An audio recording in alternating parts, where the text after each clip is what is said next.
Hello friends, नमस्कार। एक बार पुनः आप सभी का हमारे ऑनलाइन प्लेटफॉर्म पर हार्दिक स्वागत है।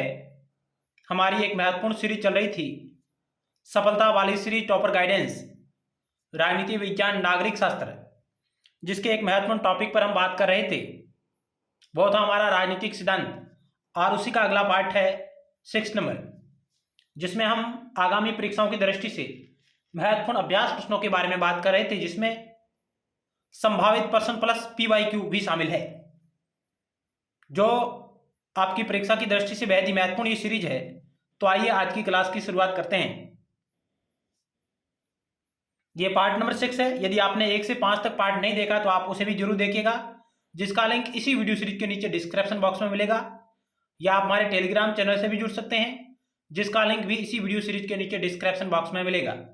इसके अलावा हमारे यूट्यूब चैनल की प्लेलिस्ट पर विजिट कर सकते हैं, जहां आपको राजनीति विज्ञान, नागरिक शास्त्र, लोक प्रशासन, भारतीय संविधान एवं राज्य व्यवस्था इत्यादि से संबंधित अन्य महत्वपूर्ण वीडियो सीरीज आपको वहां पर देखने को मिलेगी। तो आइए, 86 नंबर सवाल आपकी स्क्रीन पर रहा। ये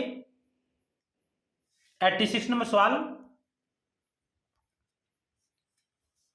निम्न में से कौन सा विद्वान ऐतिहासिक पद्धति से संबंध नहीं है? 4 ऑप्शन आपके समक्ष रहे: मैकियावेली, बरक, मार्क्स, सिज्विक। आप प्रत्येक सवाल के उत्तर को गैस करिए, आपके कितने सवाल राइट हो रहे हैं। इनमें से कौन सा विद्वान ऐतिहासिक पद्धति से संबंधित नहीं है, वो आपको चयन करना है। तो उत्तर होगा ऑप्शन 4 सिज्विक, क्योंकि मैकियावेली, बरक और मार्क्स, इन्होंने ऐतिहासिक पद्धति का प्रयोग किया है। इतिहास के अध्ययन के आधार पर अपने विचारों का प्रतिपादन इन्होंने किया है। तो ऑप्शन आपका 4 राइट होगा, क्योंकि सिज्विक ऐतिहासिक पद्धति से संबंधित विद्वान नहीं है।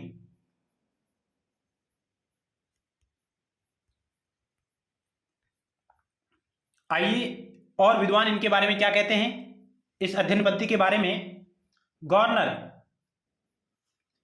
उन्होंने लिखा कि राजनीतिक संस्थाओं का सही ज्ञान उनके इतिहास द्वारा ही संभव है।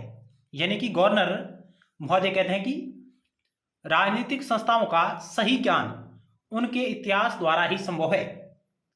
उनका विकास कैसे हुआ और उन्होंने अपना ऐसा विकास कैसे किया है, और वे अपने उद्देश्य की प्राप्ति में कहां तक सफल हुए हैं, आदि बातों का अध्ययन आवश्यक है। तो यह परिभाषा भी कई बार परीक्षाओं में पूछी गई है कि राजनीतिक संस्थाओं का सही ज्ञान उनके इतिहास द्वारा ही संभव है।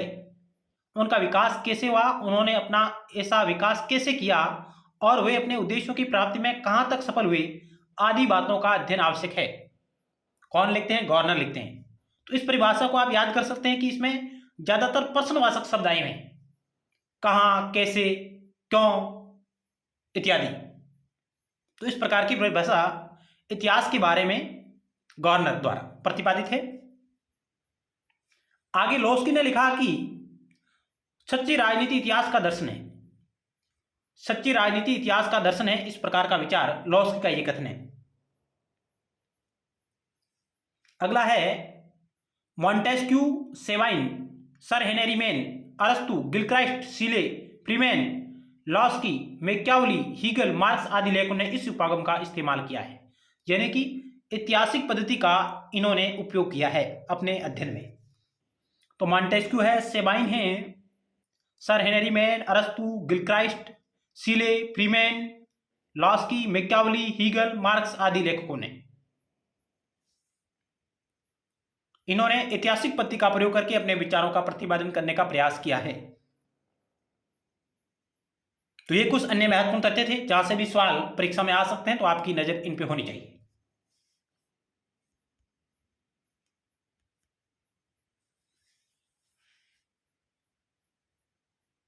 गवर्नर की एक और प्रसिद्ध परिभाषा है, राजनीति विज्ञान का आरंभ और अंत राज्य से होता है। राजनीति विज्ञान का आरंभ और अंत राज्य से होता है, यह परिभाषा भी गवर्नर की रही है। और लॉस्की ने कहा है सच्ची राजनीति इतिहास का दर्शन है। तो अगला सवाल आपकी स्क्रीन पर रहा है 87 नंबर। आधुनिक राजनीतिक सिद्धांत से संबंधित नहीं है। संरचनात्मक प्रकार्यवाद, शक्ति सिद्धांत, व्यवस्था सिद्धांत, निगमनात्मक पद्धति। यदि आप लोगों को हमारे द्वारा किया जा रहा प्रयास अच्छा लग रहा हो तो आप इसे लाइक और शेयर अपने दोस्तों के साथ जरूर करिएगा दोस्तों, और कमेंट बॉक्स के माध्यम से आप अपने विचार साझा कर सकते हैं हमारे साथ।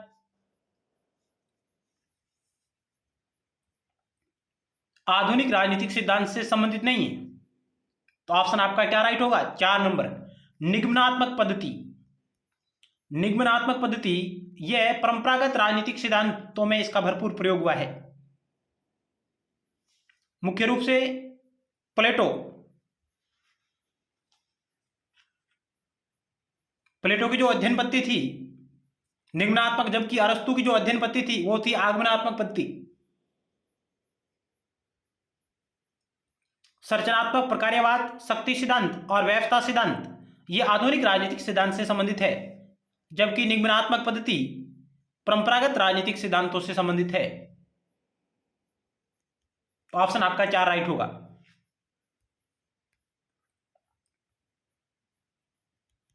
आइए इसके बारे में बात करते हैं। निगमनात्मक अध्ययन परंपरागत राजनीतिक सिद्धांत में आदर्शात्मक नॉर्मेटिव अध्ययन पर जोर दिया जाता है और इन लेखकों ने किसी वैज्ञानिक विधि का प्रयोग नहीं किया है, और इस प्रकार निगमनात्मक अध्ययन एक आदर्शात्मक, एक नॉर्मेटिव अध्ययन है।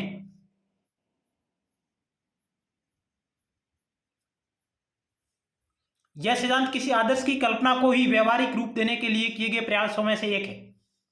जिस प्रकार प्लेटो एक आदर्श शासक की खोज करता है, एक आदर्श राज्य की स्थापना का प्रयास करता है, और प्लेटो ने इन्हीं निगमनात्मक पद्धतियों का प्रयोग करके इस प्रकार के विचारों का प्रतिपादन करने का प्रयास किया है।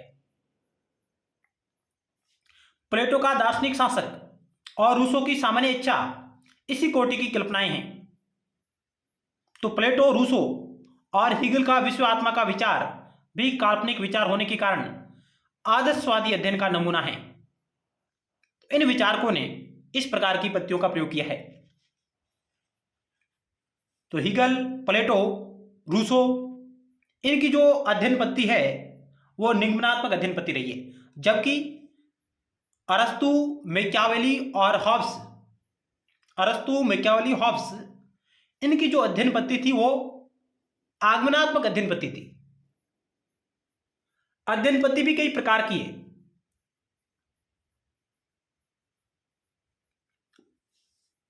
कई प्रकार की अध्ययन पद्धतियों का प्रयोग इन विद्वानों ने किया है अपने विचारों के प्रतिपादन में, लेकिन हम मुख्य रूप से बात कर रहे हैं कि निगमनात्मक पद्धति प्लेटो है, रूसो है, हीगल, जबकि अरस्तु, मैकियावेली और हॉब्स, इनके अध्ययन पद्धति मुख्य रूप से आगमनात्मक अध्ययन पद्धति थी। इस प्रकार का भी सवाल पिछले वर्षों में परीक्षाओं में पूछा गया है।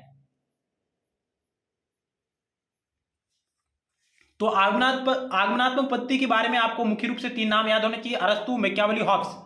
और निगमनात्मक पद्धति जिसमें प्लेटो है, रूसो है, हीगल।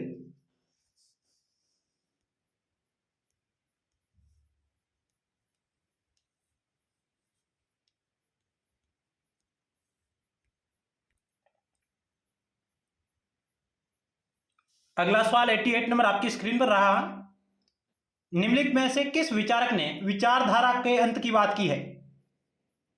विचारधारा के अंत की बात: डैनियल बेल, फ्रांसीसी फुकायामा, फरीद जकारिया, विलोबी। विचारधारा के अंत की बात कौन करता है? तो ये करता है डैनियल बेल। ऑप्शन आपका 1 राइट होगा। जबकि इतिहास के अंत की बात कौन करता है? फ्रांसीसी फुकुयामा। इतिहास के अंत की बात किसने की है? फ्रांसीसी फुकुयामा ने की है। जबकि विचारधारा के अंत की बात किसने की? डैनियल बेल ने की है। कई बार सवाल ये परीक्षा में आए हुए हैं, किसी न किसी पेपर में आपको ये सवाल जरूर मिलेगी। तो विचारधारा का अंत डैनियल बेल, और इतिहास के अंत की बात कौन करता है? फ्रांसीसी फुकुयामा। तो ऑप्शन आपका 1 राइट होगा इस सवाल का। अगला सवाल 89 नंबर आपकी स्क्रीन पर है। निम्नलिखित में से किस विद्वान का मत है कि राजनीति प्रभाव और प्रभावी का अध्ययन है। राजनीति प्रभाव और प्रभावी का अध्ययन है। Catlin Harold Lasswell, Bryce David Easton.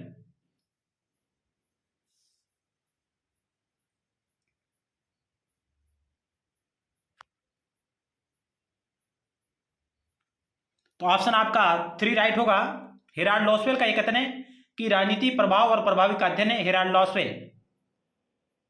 हालांकि हेराल्ड लॉसवेल शक्ति राजनीति से संबंधित विद्वान हैं जो इस प्रकार की बातें करते हैं। राजनीति प्रभाव और प्रभावी का अध्ययन है। कैटलिन, जिन्होंने कहा कि राजनीति विज्ञान एक शक्ति का विज्ञान है, राजनीति विज्ञान शक्ति का विज्ञान है, इस प्रकार की बात भी कैटलिन करते हैं। जबकि लॉर्ड ब्राइस, जिनकी प्रसिद्ध रचना है modern democracy, modern democracy Lord Bryce की महत्वपूर्ण रचना है। डेविड ईस्टन, जिनकी प्रसिद्ध परिभाषा राजनीति मूल्यों का आधिकारिक आवंटन, राजनीति मूल्यों का आधिकारिक आवंटन, इस प्रकार की परिभाषा डेविड ईस्टन की है। डेविड ईस्टन ने व्यवहारवाद और उत्तर व्यवहारवाद के अगुवा के रूप में कार्य किया है। व्यवहारवादी क्रांति डेविड ईस्टन, उत्तर व्यवहारवाद डेविड ईस्टन से संबंधित प्रमुख अवधारणाएं हैं, सिद्धांत है, उपागम है। और इनका एक प्रसिद्ध लेख आया the decline of modern political theory. David Easton का महत्वपूर्ण लेख कौन सा? The decline of modern political theory 1951, जिसमें वो राजनीति के परंपरागत राजनीतिक सिद्धांतों के पतन की बात करते हैं।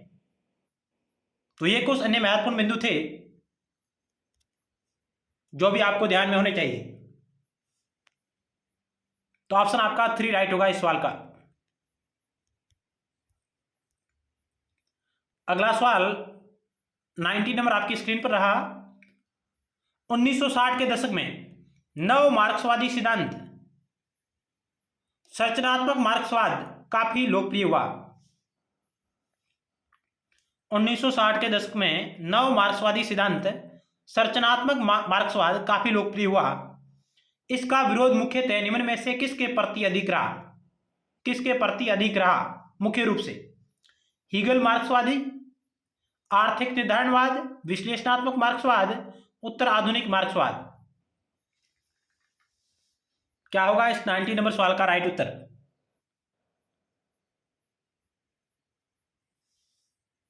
तो इस सवाल का राइट उत्तर होगा ऑप्शन 1 आपका, हीगल और मार्क्सवाद के प्रति, हीगलवादी मार्क्सवाद के प्रति मानव मार्क्सवादी सिद्धांत संरचनात्मक मार्क्सवाद का मुख्य रूप से अधिक विरोध इसके प्रति रहा, हीगलवादी मार्क्सवाद के प्रति। तो ऑप्शन आपका 1 राइट होगा इस सवाल का।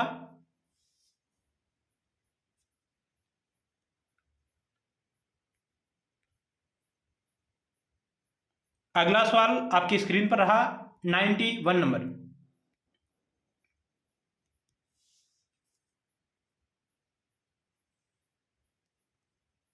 निम्नलिखित में से कौन सा विचारक इतिहास के अंत की बात करता है? इतिहास के अंत की बात, द एंड ऑफ हिस्ट्री की बात कौन सा विद्वान करता है? सैमुअल हंटिंगटन, डैनियल बेल, फ्रांसीसी Fukuyama, Farid Zachariah.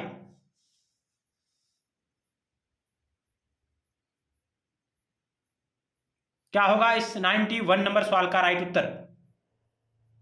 The end of history किससे संबंधित है? तो इस सवाल का राइट उत्तर होगा ऑप्शन 3, फ्रांसीसी फुकुयामा का ये विचार है। द एंड ऑफ हिस्ट्री नामक लेख जो इन्होंने लिखा था 1989 में, ये इनका प्रसिद्ध लेख था जो बाद में पुस्तक के रूप में हमारे सामने आया 1992 में।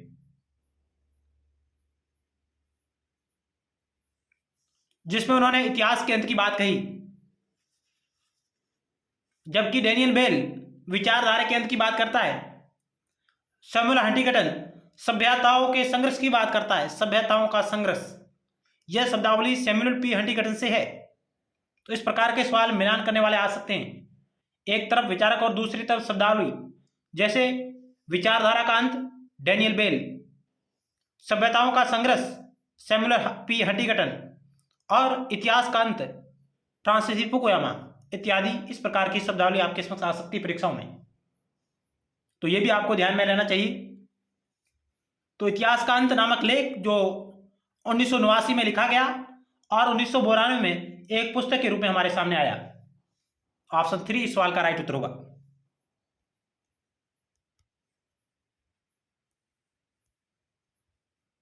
आइए हम फ्रांसीसी फुकुयामा के बारे में अन्य क्या और महत्वपूर्ण जानकारी है उनको प्राप्त करते हैं।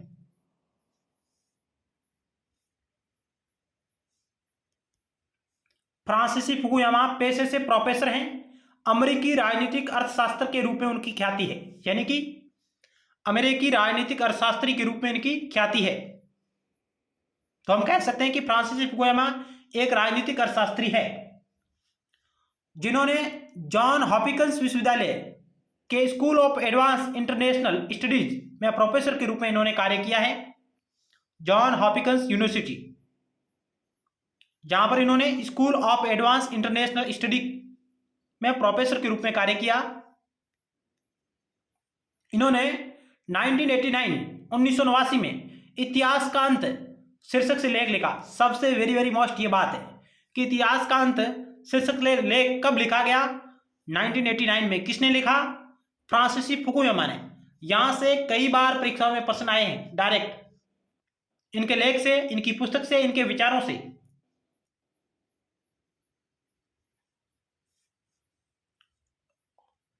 तो इन्होंने सन 1989 में इतिहास का अंत शीर्षक लेख लिखा, जो बाद में the end of history and the last man के नाम से 1992 में एक पुस्तक के रूप में हमारे सामने आया। तो इतिहास का अंत लेख कब लिखा गया? 1989 में। इनकी बुक कब आई? 1992 में, जिसका पूरा नाम है the end of history and the last man. The end of history and the last man फ्रांसीसी फुकुयामा की पुस्तक है जो 1992 में हमारे सामने आई, और इससे पहले इनका लेख आता है 1989 में।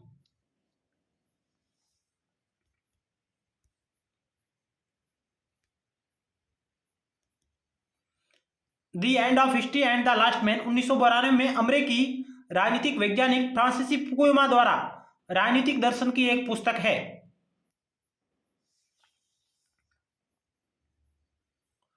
फ्रांसीसी फुकुयामा ने the end of history and the last man 1992 की कृति में इतिहास के अंत की व्याख्या के क्रम में रेखांकित किया है, यानी कि इतिहास के अंत की व्याख्या इसमें इन्होंने की है इस पुस्तक में, जिसमें इन्होंने कहा कि विचारधारात्मक संघर्ष खत्म हो चुका है।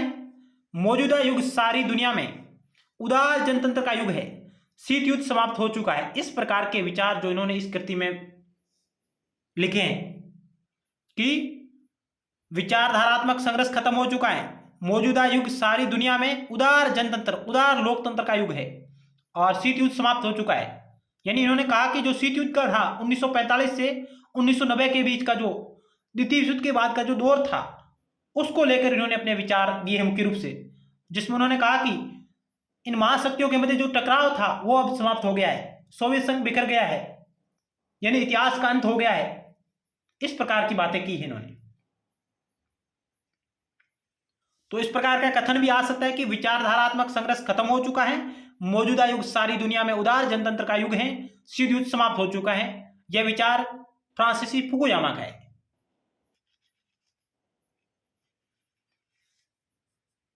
और पहले हमने बात की थी विचारधारा का अंत, वह शब्दावली डेनियल बेल की थी, जबकि विचारधारात्मक संघर्ष खत्म हो चुका है, यह शब्दावली फ्रांसीसी फुकुयामा की है, जो शीत युद्ध को संदर्भित करती है। क्योंकि शीत युद्ध के दौरान अमेरिका और सोवियत संघ, एक तरफ पूंजीवादी दूसरी तरफ समाजवादी विचारधाराओं को लेकर जो संघर्ष था, जो द्वंद्व था, उसके बारे में इन्होंने विवेचना की है।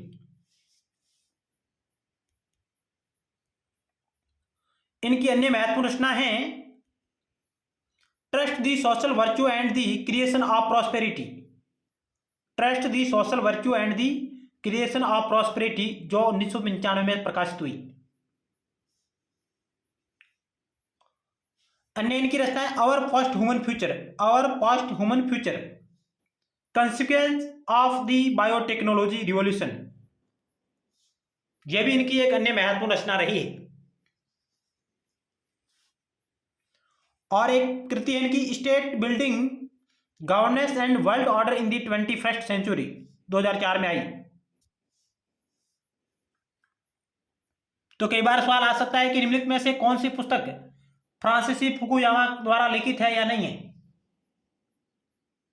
Trust the social virtue and the creation of prosperity 1995, our post human future, consequence of the biotechnology revolution 2002, state building, governance and world order in the 21st century 2004।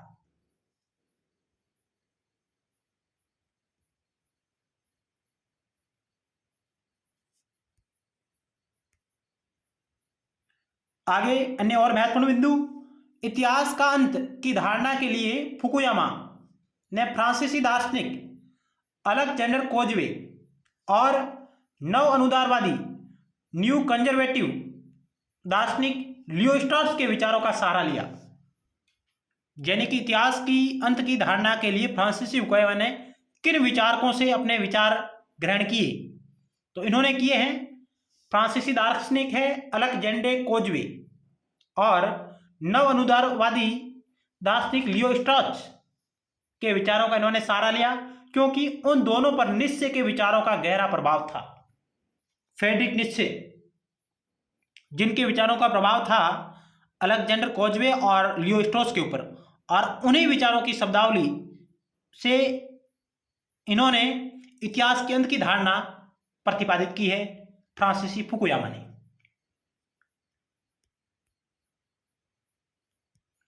तो ये जो विचार है इतिहास का अंत और उदार लोकतंत्र की विजय, मानव जाति के वैचारिक विकास का अंतिम बिंदु, ये जो कथन है कई परीक्षाओं में पूछा गया है। ये कथन फ्रांसीसी फुकुयामा का है।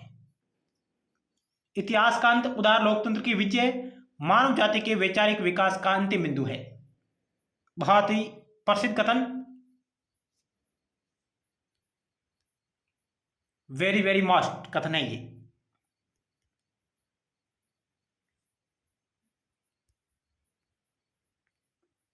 अब इतिहास के अंत की महत्वपूर्ण बातें क्या है, उनको हम जानने का प्रयास करेंगे। इतिहास का अंत खासकर दो मुख्य बिंदुओं पर विचार किया गया है, जिनमें पहला है कि 19वीं शताब्दी से एक राजनीतिक प्रशासनिक व्यवस्था के तौर पर जनतंत्र की शुरुआत होती है। यानी कि 19वीं शताब्दी से एक राजनीतिक प्रशासनिक व्यवस्था के तौर पर जनतंत्र अर्थात लोकतंत्र की शुरुआत होती है। आज विश्व में ज़्यादातर सरकारें जनतांत्रिक है, यानी कि वर्तमान में 19वीं शताब्दी में अधिकतर सरकारें लोकतांत्रिक सरकारें हैं। वर्तमान समय तक जनतंत्र के विकल्प के तौर पर उभरे दोनों विकल्प साम्यवाद और फांसीवाद अपनी साख खो चुके हैं। यानी कि फ्रांसीसी फुकुयामा इतिहास के अंत के विचार के द्वारा ये कहना चाहते हैं कि वर्तमान में अधिकतर सरकारें लोकतांत्रिक सरकारें हैं और इनके विकल्प के तौर पर उभरे दोनों विकल्प साम्यवाद और फांसीवाद अपनी साख खो चुके हैं। फुकुयामा ने चिंतन का दूसरा प्रमुख बिंदु हीगल से लिया है। हीगल के अनुसार फुकुयामा बताते हैं कि इतिहास दो वर्गों के द्वंद्व से बनता है।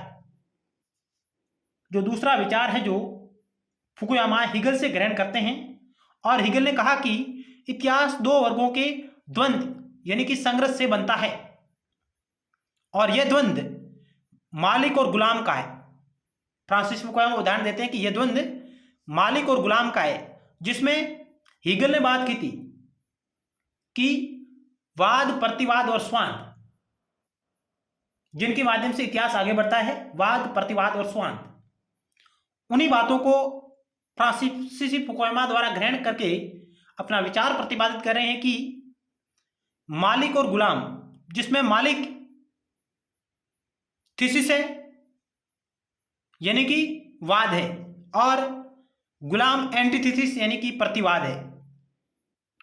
और इनके बाद जो आएगा विचार वो अनिवार्यतः सिंथेसिस में मिलते हैं यानी कि स्वान में मिलते हैं।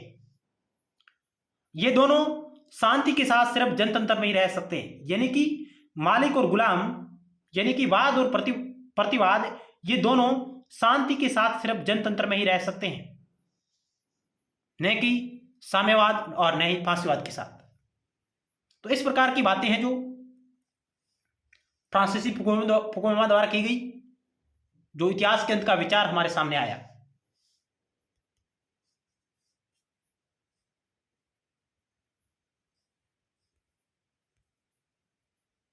लेकिन फ्रांसीसी फुकुयामा यहां पर कुछ तत्वों की अनदेखी करता है, वो है अंतर्विरोध। अंतर्विरोध के बिना विकास नहीं होता, यानी कि आलोचक कहते हैं कि फ्रांसीसी फुकुयामा ने अंतर्विरोधों की अनदेखी की है, क्योंकि अंतर्विरोधों के बिना विकास नहीं हो सकता।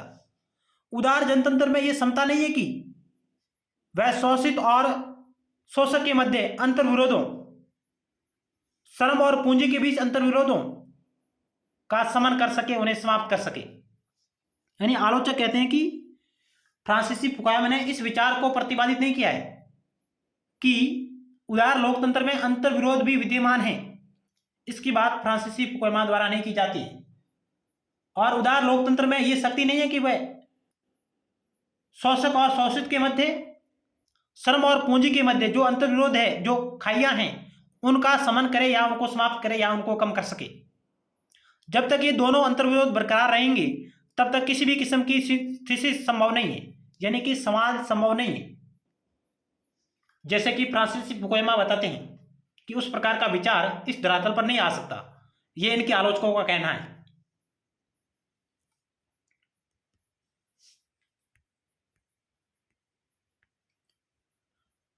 फ्रांसीसी फुकुयामा के अन्य और महत्वपूर्ण कथन हैं। इन्होंने लिखा कि इस्लामिक राष्ट्र मूलतः अस्थिर है, ये गंभीर राजनीतिक और आर्थिक समस्या झेल रहे हैं, खासकर ईरान और सऊदी अरब के बारे में। इस प्रकार की लाइन भी इनके द्वारा प्रतिपादित की गई, जो परीक्षा की दृष्टि से महत्वपूर्ण हो सकती है। इसमें इन्होंने कहा कि इस्लामिक राष्ट्र मूलतः अस्थिर है, ये गंभीर राजनीतिक और आर्थिक समस्या झेल रहे हैं, खासकर ईरान और सऊदी अरब। और भविष्य में इस्लामिक राष्ट्रों में तुर्की जैसा जनतंत्र होगा अथवा वे खंडित हो जाएंगे। ये राष्ट्र पश्चिमी देशों के लिए किसी भी किस्म का दीर्घकालिक खतरा नहीं है। तो इस प्रकार के विचार है जो फुकुयामा द्वारा प्रतिपादित किए गए।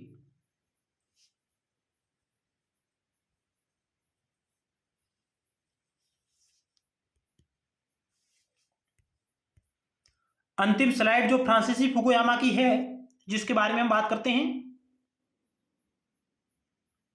फुकुयामा का मानना है कि पर्यावरण के लिए जो खतरा पैदा हो गया है उसका समाधान जनतंत्र में संभव है, यानी कि पर्यावरण के लिए जो खतरा पैदा हुआ उसका समाधान जनतंत्र लोकतंत्र में संभव है। इस प्रकार की बात फुकुयामा द्वारा की गई।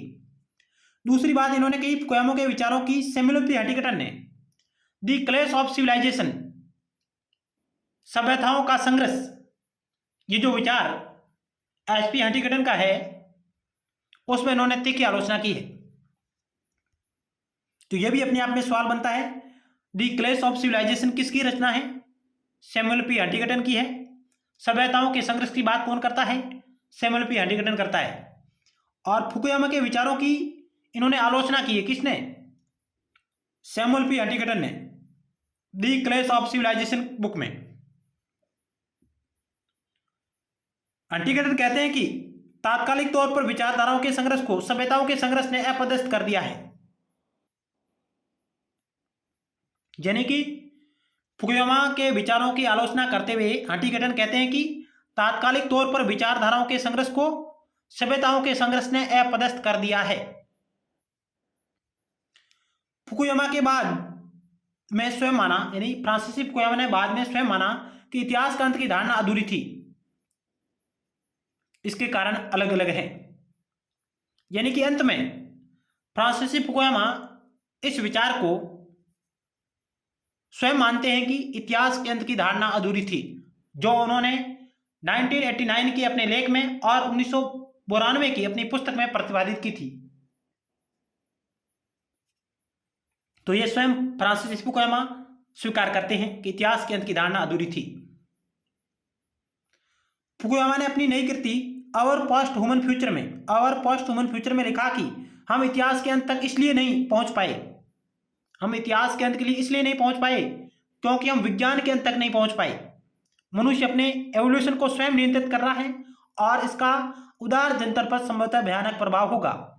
इस प्रकार के विचार फ्रांसिस फुकुयामा द्वारा प्रतिपादित किए गए, जो आने वाली परीक्षाओं की दृष्टि से बेहद ही महत्वपूर्ण है। क्योंकि आप कोई भी पेपर उठा के देख लो और उस पेपर में यदि फ्रांसिस फुकुयामा का सवाल नहीं हो तो वो पेपर ही अपने आप में अधूरा है। मेरे कहने का मतलब है कि हर एक पेपर में इनसे संबंधित कोई न कोई सवाल परीक्षा में जरूर आता है।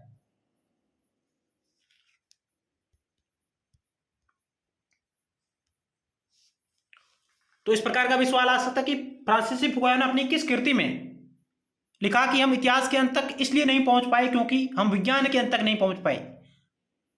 तो यह है our post human future.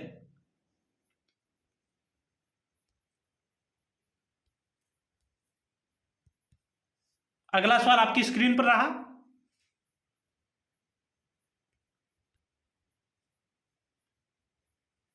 Ninety 92 number सवाल, निम्न में से किस विचारक को तुलनात्मक अध्ययन पद्धति का प्रधान प्रयोगकर्ता माना जाता है, यानी कि मुख्य प्रयोगकर्ता? अरस्तु, मॉन्टेस्क्यू, ब्राइस, फाइनर।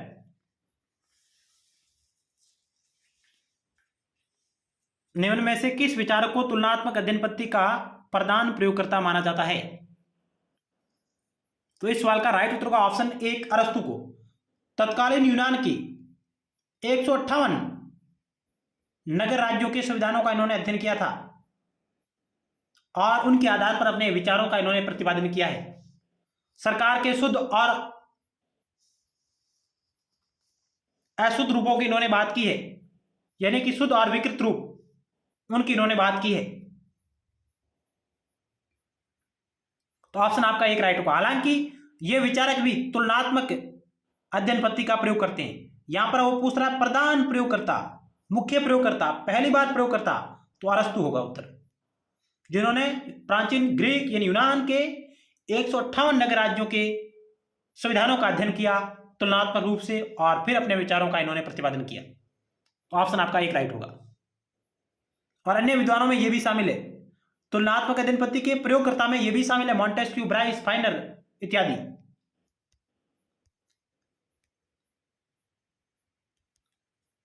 राजनीति विज्ञान के लेखकों ने तुलनात्मक उपागम का प्रयोग प्रारंभ से ही किया है, न कि आधुनिक काल से। परंपरागत रूप से ये करते आ रहे हैं अरस्तु के टाइम से।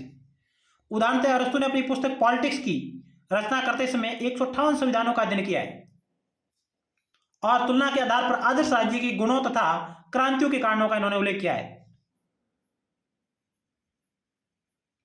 संविधान में किसी भी प्रकार का परिवर्तन ही क्रांति है अरस्तु द्वारा प्रतिपादित विचार।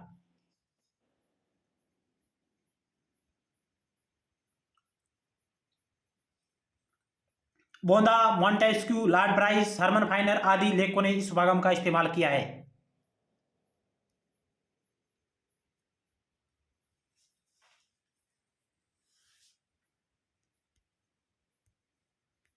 अगला सवाल 93 नंबर आपकी स्क्रीन पर रहा।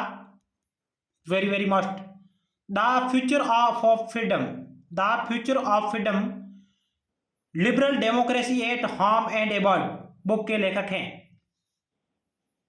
The future of freedom liberal democracy at home and abroad book के लेखक है Daniel Bell, Herbert Marcuse, Fareed Zakaria, Francis Fukuyama.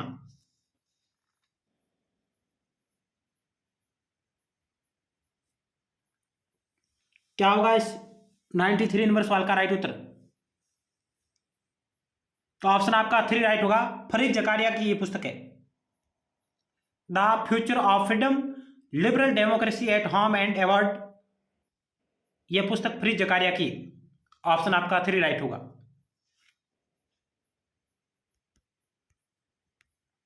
अगला सवाल 94 नंबर, राजनीति विज्ञान को विज्ञान कहने वाले विद्वानों में शामिल नहीं है। राजनीति विज्ञान को विज्ञान कहने वाले विद्वानों में शामिल नहीं है। जेलेनिक, सिज्विक, पोलक, चार्ल्स बीरिड। राजनीति विज्ञान में कुछ विचारक राजनीति को विज्ञान की श्रेणी में मानते हैं और कुछ विचारक हैं जो राजनीति विज्ञान को विज्ञान नहीं मानते। तो उनमें कौन शामिल नहीं है? तो ऑप्शन आपका 4 राइट होगा। चार्ल्स बीरिड है जो राजनीति विज्ञान को विज्ञान नहीं मानते, जबकि जेलेनिक है, सिज्विक है, पोलक है, अरस्तु है, बोंदा है इत्यादि विचारक राजनीति विज्ञान को विज्ञान मानते हैं, जबकि चार्ल्स बीरिड है जो राजनीति विज्ञान को विज्ञान नहीं मानते हैं। इनके अलावा बक्कल, मैटलैंड इत्यादि विद्वान भी है जो राजनीति विज्ञान को विज्ञान की श्रेणी में नहीं मानते। तो ऑप्शन आपका 4 राइट होगा इस सवाल का।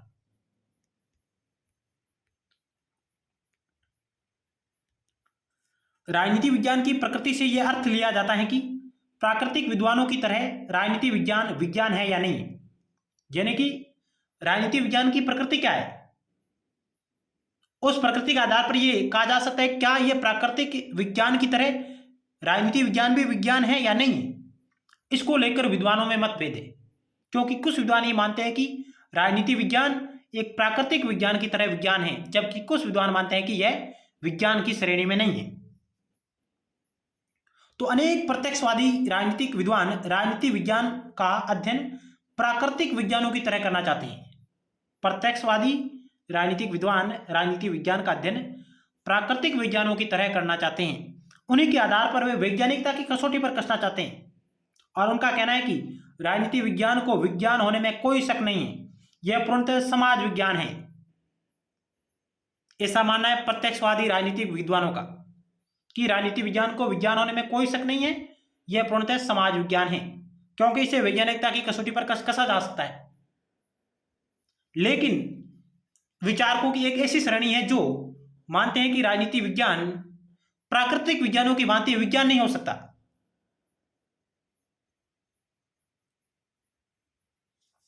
तो आइए उनके बारे में हम अध्ययन करते हैं, कौन से विद्वान इसको विज्ञान मानते हैं और कौन से विद्वान राजनीति विज्ञान को विज्ञान नहीं मानते।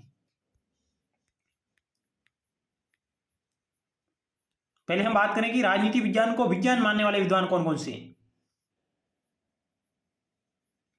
अरस्तु ने इस शास्त्र को सर्वोच्च विज्ञान की संज्ञा दी। सबसे पहले प्राचीन यूनान की बात करें तो अरस्तु ने राजनीति विज्ञान को सर्वोच्च विज्ञान कहा। सर्वोच्च विज्ञान, मास्टर साइंस की इन्होंने संज्ञा दी, इन्होंने अरस्तु ने। प्राचीन काल से विद्वानों ने राजनीति विज्ञान को विज्ञान के रूप में स्वीकार किया। अरस्तु ने राजनीति को विज्ञान का सर्वोच्च विज्ञान का इन्होंने। आधुनिक समय के अनेक विद्वान जैसे बोंदा, हॉब्स, लॉर्ड ब्राइस, गवर्नर आदि ने राजनीति शास्त्र को विज्ञान माना है। हॉल्टजन डार्क का एक कथन है जो अपने आप में महत्वपूर्ण है। इन्होंने कहा कि राजनीति विज्ञान का दावा करते हुए कहा कि ज्ञान भंडार में जो महान वृद्धि हो चुकी है उसे देखते हुए यह अस्वीकार करना असंभव है कि राज्य से संबंध समस्त अनुभवों, अवस्थाओं एवं ज्ञान को राज्य विज्ञान के अंतर्गत लाया जा सकता है। तो यह परिभाषा हॉल्टजन डार्क की है। इसको आप आराम से वीडियो को रोककर आसानी से पढ़ सकते हैं।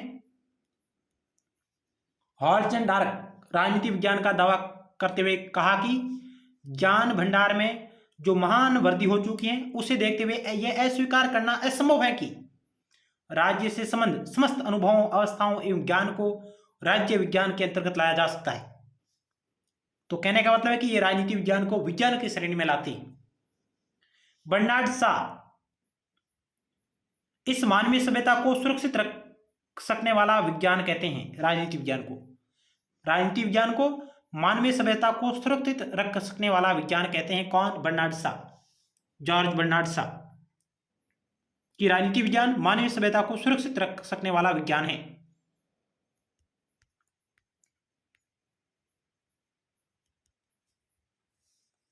अनेक विद्वान प्राचीन काल से ही राजनीति शास्त्र को एक विज्ञान के रूप में स्वीकार करते हैं। राजनीति शास्त्र के जनक अरस्तु ने सर्वप्रथम राजनीति शास्त्र को सर्वश्रेष्ठ विज्ञान बतलाया। अपने राज्य विषयक अध्ययन में अरस्तु ने वैज्ञानिक पद्धतियों का सहारा लिया। अरस्तु, बोंदा, Hobbes, Montesquieu, Lewis, Sidgwick, Burgess, Willoughby, Jellinek, Garner, Bryce, बर्नसली, फाइनर, लॉस्की आदि अन्य विद्वान भी हैं जिन्होंने राजनीति विज्ञान को विज्ञान के रूप में स्वीकार किया है।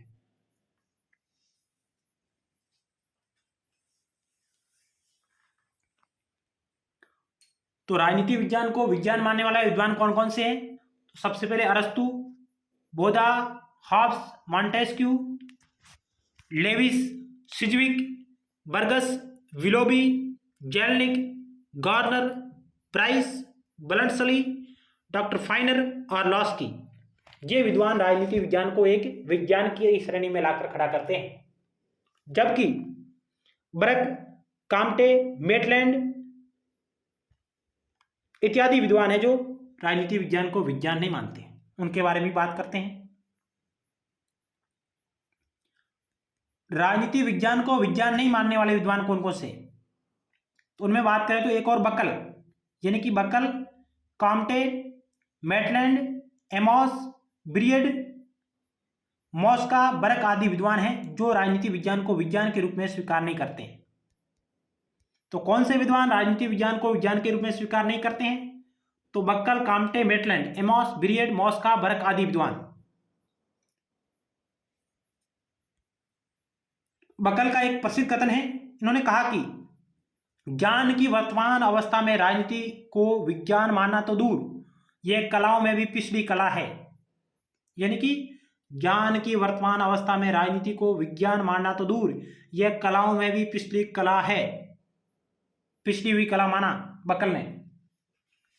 इसी प्रकार मेटलैंड का प्रसिद्ध कथन है, ये कई बार परीक्षा में आए हुए सवाल है, कि मेटलैंड ने कहा कि जब मैं राजनीति विज्ञान के शीर्षक के अधीन एक अच्छे परीक्षा प्रश्नों के समूह को देखता हूं तो मुझे प्रश्नों पर नहीं शीर्षक पर खेद होता है। कि जब मैं राजनीति विज्ञान के शीर्षक के अधीन एक अच्छे परीक्षा प्रश्नों के समूह को देखता हूं तो मुझे प्रश्नों पर नहीं शीर्षक पर खेद होता है। तो ये कथन मेटलैंड का है, जो राजनीति विज्ञान को विज्ञान नहीं मानते। व्यवहारवाद और उत्तर व्यवहारवाद ने इस विशुद्ध विज्ञान बनाने की दिशा में काफी योगदान दिया है। यानी कि आगे की हम बात करें कि व्यवहारवाद और उत्तर व्यवहारवाद ने विशुद्ध विज्ञान बनाने की दिशा में काफी योगदान दिया। उन्होंने राजनीति विज्ञान को एक विज्ञान की भांति प्रस्तुत करने का कार्य किया है व्यवहारवादी आंदोलन ने। ये एक अन्य महत्वपूर्ण फैक्ट है। डेविड स्टन,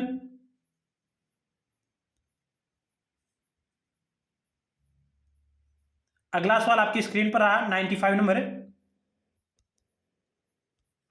निम्न में से कौन सा विचारक राजनीति सिद्धांत की निगमनात्मक पद्धति से संबंध नहीं है?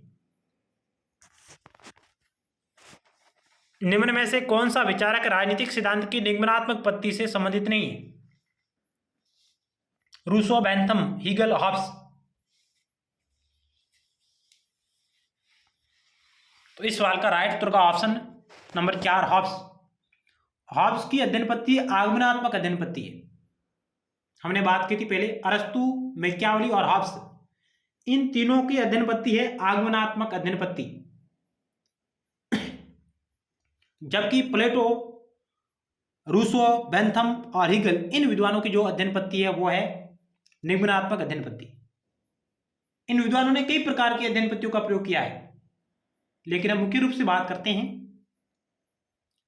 तो अरस्तु, मैकियावली और हॉब्स आगमनात्मक, जबकि प्लेटो, रूसो, बेंथम, हीगल इत्यादि विचारकों की अध्ययन पद्धति निगमनात्मक है।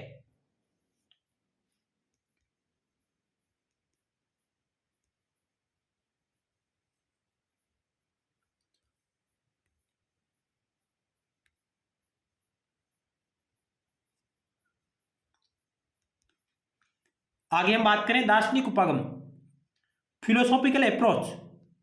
इस उपागम को अनुभव निरपेक्ष, निगमनात्मक, डिडक्टिव एवं परिकल्पनात्मक उपागम भी कहते हैं। यानी कि निगमनात्मक पद्धति किससे जुड़ी हुई है, इसके बारे में थोड़ा अपन बात करते हैं कि दार्शनिक उपागम जो परंपरागत राजनीति सिद्धांत का एक महत्वपूर्ण उपागम माना जाता है। दार्शनिक उपागम जो समय क्रम की दृष्टि से, यानी काल क्रम की दृष्टि से पहला उपागम माना जाता है दार्शनिक उपागम को।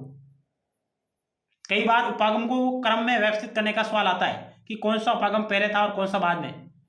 दार्शनिक, ऐतिहासिक, व्यवहारवादी, उत्तर व्यवहारवादी इत्यादि, इस प्रकार के क्रम में व्यवस्थित किया जाए तो समय व काल की दृष्टि से दार्शनिक उपागम सबसे प्राचीन उपागम है। इस उपागम को अनुभव निरपेक्ष, निम्नात्मक, डिडक्टिव एवं परिकल्पनात्मक उपागम भी कहा जाता है। इसमें राजनीतिक संस्थानों का अध्ययन नैतिक एवं दार्शनिक अवधारणाओं एवं परिकल्पनाओं पर आधार पर किया जाता है, जैसे कि प्लेटो ने किया था। एक आदर्श शासक की खोज, एक आदर्श राज्य की स्थापना की बात प्लेटो करता था कल्पनाओं में। राजनीति विज्ञान के अनेक लेखकों ने इस उपागम का प्रयोग किया है, यानी कि निम्नात्मक दार्शनिक उपागम का प्रयोग किया है। तो इस उपागम के प्रमुख समर्थक कौन कौन है? इसके समर्थक है प्लेटो, थॉमस मूर, बर्नसली, रूसो, कांट, बोसांके, मील, सिज्विक आदि। प्लेटो की रचना रिपब्लिक में आदर्श राज्य और दार्शनिक शासक का विचार उसकी कल्पनाओं का ही परिणाम है। थॉमस मूर ने अपनी रचना यूटोपिया इस उपागम का अनुसरण किया है। फिर पुनर्जागरण के विद्वानों ने विवेक के युग का जन्म होने के कारण इस उपागम को स्वीकार करने से इनकार कर दिया। यानी पुनर्जागरण के विद्वानों ने विवेक के युग का जन्म होने के कारण इस उपागम को स्वीकार करने से इनकार कर दिया और प्रयोक्षण एवं प्रयोगात्मक जैसे वैज्ञानिक उपागम पर बल देना शुरू कर दिया। डनिंग ने प्लेटो के बारे में कहा कि डनिंग ने प्लेटो के आदर्श राज्य को कल्पना से रोमांस की संज्ञा दी है। डनिंग ने प्लेटो के आदर्श राज्य को कल्पना से रोमांस की संज्ञा दी। तो यह भी प्रसिद्ध कथन है। किसका है? तो डनिंग का है। किसके बारे में कहा? प्लेटो के बारे में। तो ये थे अन्य और महत्वपूर्ण बिंदु जहां से सवाल परीक्षाओं में बने हैं और आगे बन भी सकते हैं। तो मुख्य रूप से यहां से सवाल कई बार पूछा जा रहा है कि निम्नात्मक पद्धति के प्रधान प्रयोगकर्ता कौन है? तो प्लेटो, रूसो, हीगल इत्यादि। जबकि आगमनात्मक पद्धति के प्रधान प्रयोगकर्ता कौन है? अरस्तु, मैकियावेली और हॉब्स। अगला सवाल आपकी स्क्रीन पर रहा 96 नंबर।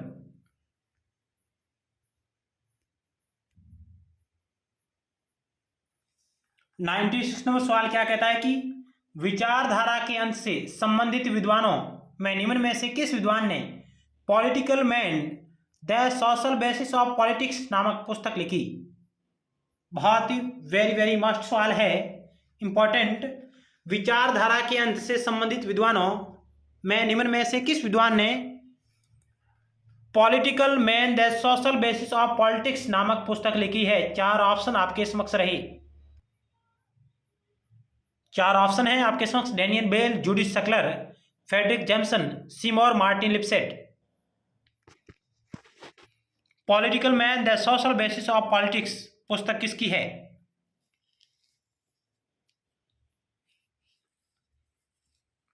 तो ऑप्शन आपका 4 राइट होगा। सीमोर मार्टिन लिपसेट, जिनकी यह प्रसिद्ध पुस्तक है political man the social basis of politics. विचारधारा का अंत का विचार डैनियल बेल का है और इनके अलावा सीमोर मार्टिन लिपसेट भी इनमें शामिल है, लेकिन मुख्य रूप से विचार डैनियल बेल का है।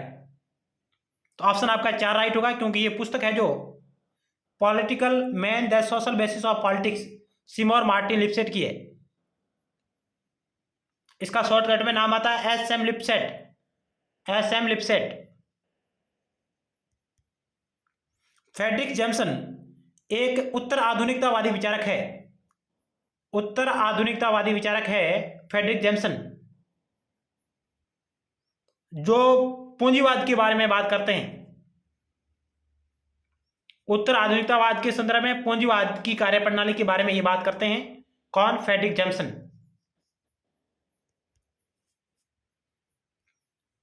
अगला सवाल 97 नंबर आपकी स्क्रीन पर है।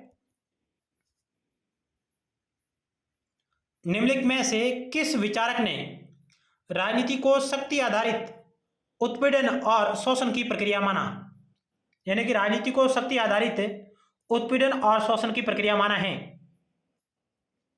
George Catlin, Harold Lasswell, Robert Dahl, Michel Foucault.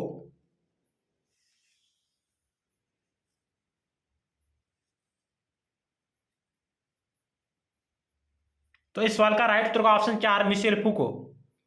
Michel Foucault भी एक उत्तर आधुनिकतावादी राजनीतिक विचारक है जिन्होंने राजनीति को शक्ति आधारित उत्पीड़न और शोषण की प्रक्रिया माना है।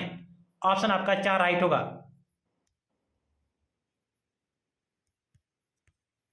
अगला सवाल 98 नंबर आपकी स्क्रीन पर रहा।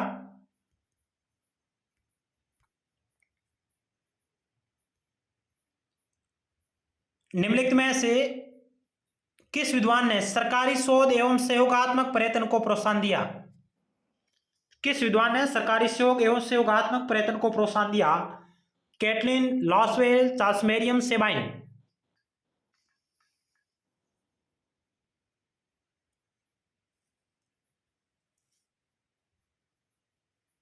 तो इस सवाल का राइट उत्तर का ऑप्शन 3 चार्ल्स मेरियम ने सरकारी शोध एवं सहयोगात्मक प्रयत्न को प्रोत्साहन दिया। Charles Merriam new aspect of politics, इनकी प्रसिद्ध रचना जो 1925 में आई, the new aspect of politics, 1925 में इनकी रचना आई। शिकागो यूनिवर्सिटी के प्रमुख विद्वान हैं। कौन? चार्ल्स मेरियम, जिन्होंने व्यवहारवादी क्रांति को गति देने का कार्य किया शुरुआती रूप में, और बाद में इनके विचारों को डेविड ईस्टन ने आगे बढ़ाया। तो चार्ल्स मेरियम को व्यवहारवादी क्रांति का बौद्धिक पिता कहा जाता है। व्यवहारवादी क्रांति का बौद्धिक पिता चार्ल्स मेरियम को कहा जाता है, और इनका संबंध है जो शिकागो विश्वविद्यालय से रहा है।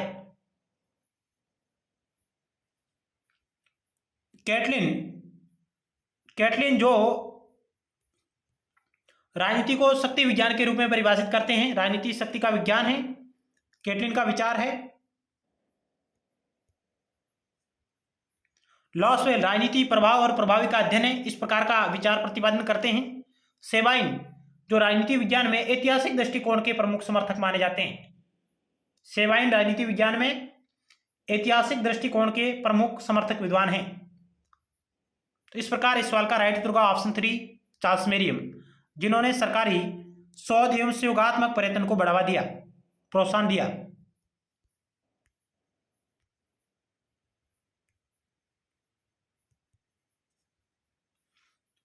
नाइन्टी 99 नंबर सवाल है, द एंड ऑफ आइडियोलॉजी 1960 में प्रकाशित हुई पुस्तक के लेखक कौन है? Daniel Bell, Judith Shklar, Fredric Jameson, Seymour Martin Lipset.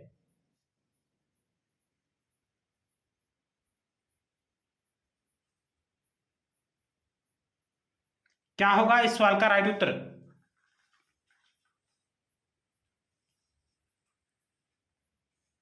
तो ऑप्शन आपका एक राइट होगा। डेनियल बेल की यह रचना है द एंड ऑफ आइडियोलॉजी, जबकि पॉलिटिकल मैन पुस्तक थी सीमोर मार्टिन लिप्सेट की।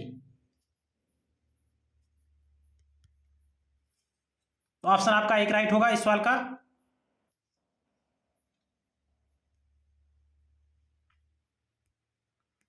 अगला सवाल,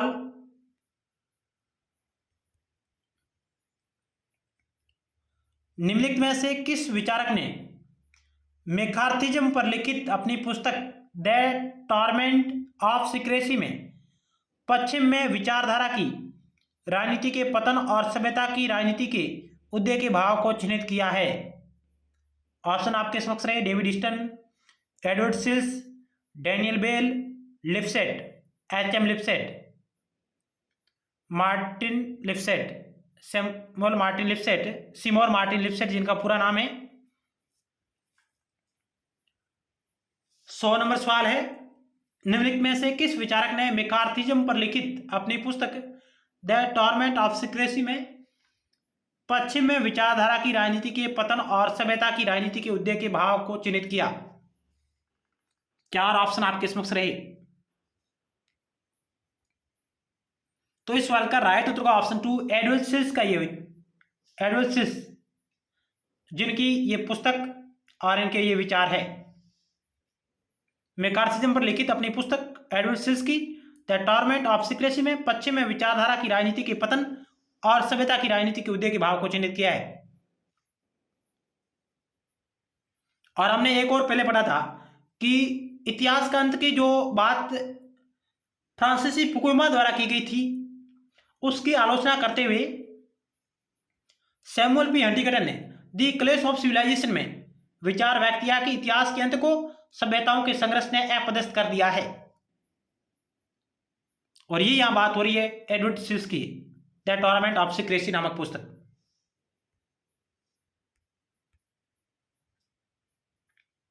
तो इस प्रकार हमने राजनीति विज्ञान नागरिक शास्त्र पेपर की दृष्टि से एक महत्वपूर्ण टॉपिक राजनीतिक सिद्धांत जिसके बारे में महत्वपूर्ण अभ्यास प्रश्नों के बारे में चर्चा की, जिसमें पी वायु क्यू प्लस संभावित प्रश्नों का भी समावेश किया गया, जो आपकी आगामी तैयारी में आगामी होने वाली परीक्षाओं में यह हमारी सीरीज एक रामबाण औषधि के रूप में आपके लिए कारगर साबित होगी।